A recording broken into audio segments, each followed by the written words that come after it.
नमस्कार जय जगन्नाथ समस्त को आम चैनल रे स्वागत। आज है संडे तो आम दिनटी केमिति कटुची मु आपण सहित शेयर करी। आम एबे रेडी होचु मॉर्निंग वॉक रे जीवा पई। एठी आम घर पाखरे गोटे लेक अछि सेठी की आम सबुदिन जाऊ वॉकिंग पई। तो चलंतु मु आज आपण सहित शेयर करी लेक रो व्यू।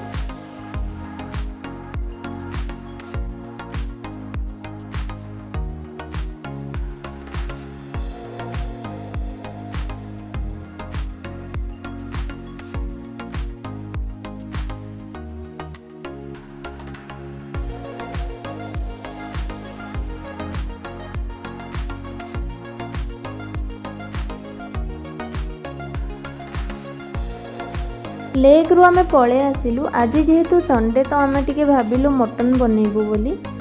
मटन आनिया पई आमे एबे चलिलु। एठी आपण माने देखि पारतबे एचएल फिश मार्केट।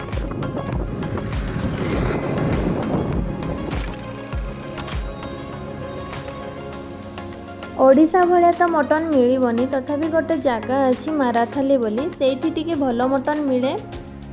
से भितरे मो किछि आलू और पियाज मध्य किनी नेछि। आमे घरु ब्रेकफास्ट करिकि आसी नथुलु तो आमे एबे एठी टिके ब्रेकफास्ट कर नौछु।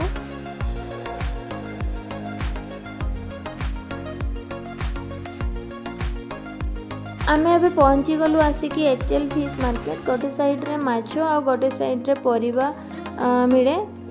आज हाट बसिथिला तो आमे किछि परिबा नेकी जाउछु।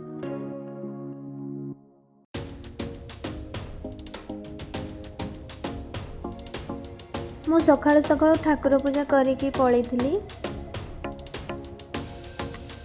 एठी मु भात बसाई नेली। साग नेकी आसीथिले ताको भलो भाबरे सफा करिकी मु रख दउची। मसला मु रेडी एबे करनेबी मटन पई।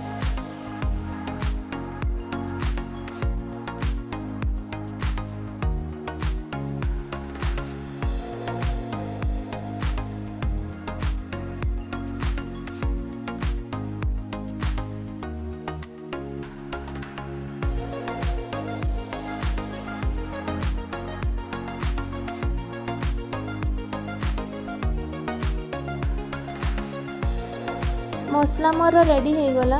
प्याज को भी मु काटी नहीं। आलू किछि भाजी नहीं तेल रे। एबे चलंतु मटन प्रिपरेशन आरंभ करिबा। मु कलर पाई गोटे चमच चीनी ऐड करिछि।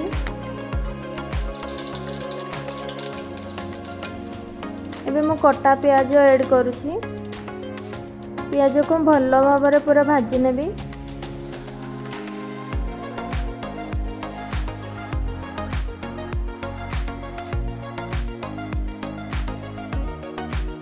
प्याज भाजी होला पर अदा रसुण पेस्ट को मु पके देकी भलो भाबरे कसी नेबी। सलाड पाई दास बाबू टिके कटाकटी करूछंती।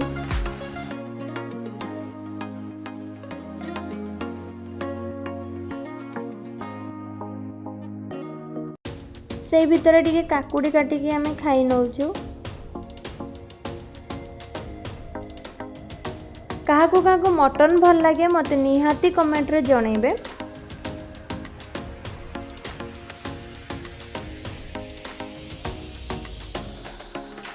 मटन हमर हेई गला। मु लास्ट रे धनिया पत्र टिके ऐड कर नौची। मो वीडियोटे जदि आपण माननको भल लागिवो ताले लाइक शेयर सब्सक्राइब निहाती करिवे। पाखरे थिबा बेल आइकन को मध्य प्रेस करिवे।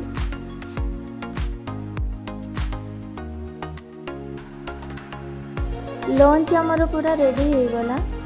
मटन सहित उषना भात आज पूरा जमिबो। मटन रो टेस्ट केमिति हेइची आज दास बाबूंका पाखरो आमे जानिबो। अरे जल्दी कुह खाइकी केमिति लागुची।